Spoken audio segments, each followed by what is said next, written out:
How to set up Apple Pay on Stripe.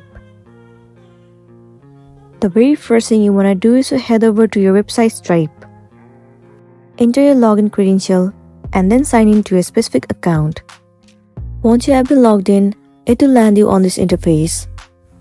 Head over towards the payment section at the top. In this page, you will see the option of wallet.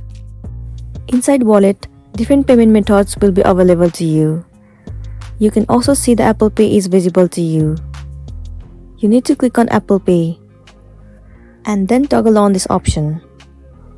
Once you have toggled on, the Apple Pay will be enabled on your Stripe account. Now whenever you try to make any of the payment on Stripe, you can select Apple Pay as the payment method. And with the help of that, you can make the payment with it. And then you'll be good to go. So that's it, and this was a tutorial video on how to set up Apple Pay on Stripe. I really hope this video is going to be helpful for you. If it does, please make sure to like and subscribe to our channel. And if you have any queries, you can drop it down in the comment section below. Thank you for watching it till the end.